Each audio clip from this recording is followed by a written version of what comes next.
Comprehensive coverage from the biggest names in football. Lock it right here. This is Philadelphia's football station. 97.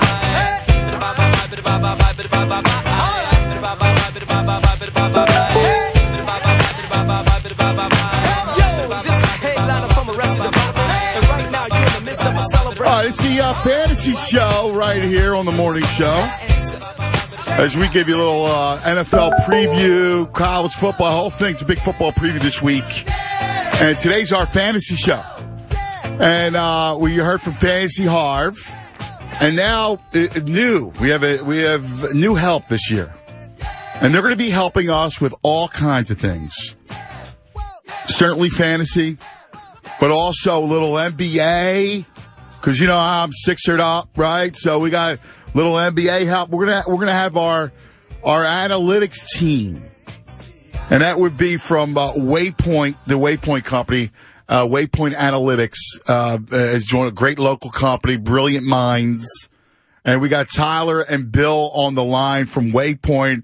What's up, guys? Hey, Anthony, how you doing? It's Bill Crowell and Tyler Miller. How you doing? Oh, we're doing great. We're so excited. First of all, I love Brendan. How's Brendan doing, my man? Brendan's doing awesome. He wishes he could be here today. Well, you got to give him my best, all right? Absolutely, I will. So we're real excited because we're going to use you each week because you guys see. I've always been a believer. I'm an eye guy, right? But sometimes the eyes can lie. Sometimes I think you're right where the perfect blend is the eye and the number. And this is where you guys are big sports fan over at Waypoint. Oh, God, yeah. Yeah. Oh, yeah. We have our internal fantasy leagues going on. You know, it's real competitive over here. And you got to get a bunch of smart people in the same room, and it gets pretty competitive. Yeah, how does that work? Like, you got a bunch of analytics guys playing fantasy, man. That's got to be a war. I tell you what, here's how it works. I lose. The young guys, they got time to do all the analysis. Oh, that is classic. That is classic.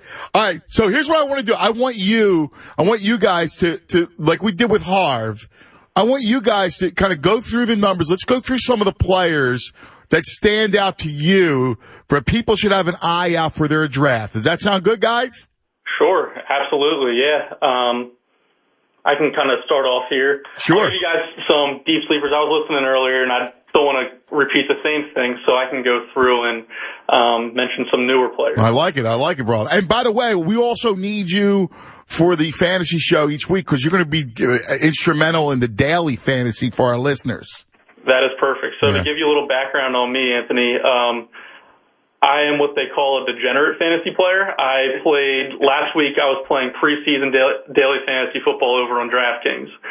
So you're doing preseason. I love it, man. Yeah, it's great. It's great. Gets pretty in there. But so let me get into my sleepers here. Yeah. Number one, I know he's kind of around here, kind of a local boy, is Joe Flacco. Last year, the Ravens led the league with 676 pass attempts. It wouldn't surprise me if this year they go over 700 pass attempts. And in fantasy, we don't really care as much about efficiency as we do volume. So the volume with Joe Flacco should be key. You hear this, Shiny Marks? Hear this wisdom? Hear this? Volume, man. All about volume. To kind of go along with that, I know Steve Smith, a little up there in age, and he's coming in injured, so that could be a problem. Some guy that's going mainly undrafted or later in drafts is Kamar Aiken, their wide receiver. Last year in the second half of the year, he tore it up. I expect to see that connection, Joe Flacco to Kamar Aiken, hit pretty frequently. All right, FCW, you got this Kamar Aiken? Yep, writing it down. You know Kamar Aiken? Yeah, I already had him. Not Clay Aiken. Aiken, yeah, not Clay Aiken. Another guy, and he's already up there towards the top of the drafts, Julio Jones. I'm making sure I get him in almost every single one of my leagues. When he's healthy, he's a beast. They target him in the red zone all the time. Kyle Shanahan likes to use his X receiver, and that is Julio Jones. They can double him. They can do whatever they want to him. It doesn't matter. He's going to get open. Guy's a beast. Yeah, I think Matty Ice is going to going to put up some big numbers this year. Yeah, and you know what? Right now he's going around QB 19, QB 20, which is usually people's backup quarterback. So if you can snag him as a backup, and if he can turn into your starter, that's great return on investment right there. You got the QB19, QB20. It's the code talk, Johnny Marks. Talk, that's what I want. I want all the code. I want the code talk. All right. All right, what else you got? Another guy I really like, we'll go back to the quarterbacks here, is Tyrod Taylor. Us in the fantasy community, we like to call him Ty God, because last year he went mainly undrafted, but if you watch the guy play, he's electric. He can hit the deep ball, and if play breaks down, he can make the play extend with his legs. So down in Buffalo, they like our boy Shady's up there right now. They like to set up the big play with the play action. So as far as, Shady sucks in the defense, and they get Tyrod to Sammy Watkins deep. I think Tyrod provides great value. I think right now he's going around 110th pick. I like him right around that area. I'd even be willing to go up to, pick 90 or 80 on him. Wow. Well, so your mocks are detailed, man. Like, you're going pick 80, 90. You hear that, Johnny Marks? That's like third level knowledge right there. Good work. No, I got a side question for you. So do you guys do the fantasy baseball too? Absolutely. Oh, yeah. All right. So how does that work? You guys just put in all the data? So there's a left-handed, left-handed pitchers, wind blowing out, stadium, umpires, day game versus night. Is all that data just going in? I'm a piker, so explain it to me. Yeah, no problem. So there's a lot of valuable sites out there that provide daily projections. What I do is I take those daily projections and then put a little bit of weight onto batter versus pitcher, like you were saying before, how lifetime versus a certain pitcher. Also the handedness, like you were saying, righties tend to hit lefties a little bit easier, and vice versa. So what we do is we dump that into a spreadsheet, kind of to drop a little knowledge here. We get the standard deviation of the group, and then get the X value of that certain player compared to the standard deviation, and get some great plays for the day. So kind of delving into the analytics like that usually gives us an upper hand in daily fantasy especially.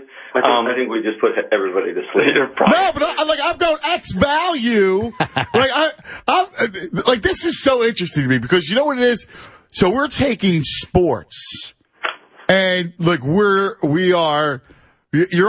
dissecting it so deeply through tendency, because I think that people sometimes they get it wrong where it's all about numbers. It's not all about, it's so much has to do with probability and tendency. Exactly. As a purist, instead of just pure statistics.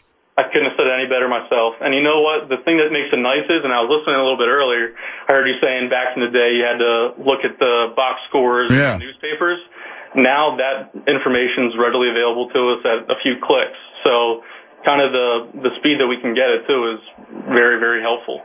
Yeah, that's cool. And now, guys, are you going to you have a special Sixers assignment too for us? You do the same thing with basketball, right? Absolutely. So you'll be able to quantify that Ben and Ja and Joel Embiid, because we're very excited. You guys at Waypoint excited about the Sixers? Oh, yeah, absolutely. We can't wait. It's nice to have basketball back. Right? Mm-hmm. It is what it is, man. I love it. All right, so we're going to be talking to you each week, and you're going to be helping us out here on this project. Love it. Love it. Sound good, fellas? Sure does, man. All right, Tyler and Bill from Waypoint, you guys are awesome. Next level thinkers, all right? Appreciate you having us. Thanks, guys. Take it easy. There they are. There's our analytics squad. How about that? We have our own analytics squad. Oh, I don't even know what to say about it. I heard things in there I didn't even know existed. Is there like an actual machine that they put it in? Like I'm picturing like this. What, the old IBM computer? The cards? Yeah. Just putting it in there and, it hitting spits buttons. It out and it goes, here you go. Some piece of paper comes out on the side. You know what I mean? Like, right. And you're reading it. Like, it says Tyrod Taylor. Yes. How about when he said Ty God?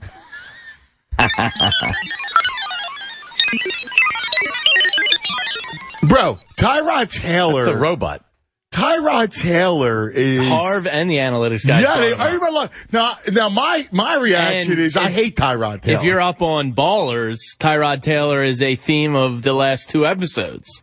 I'm not up on Ballers. Well, Tyrod's everywhere. I actually think I might be done with Ballers. It's pretty bad. Already? Yeah.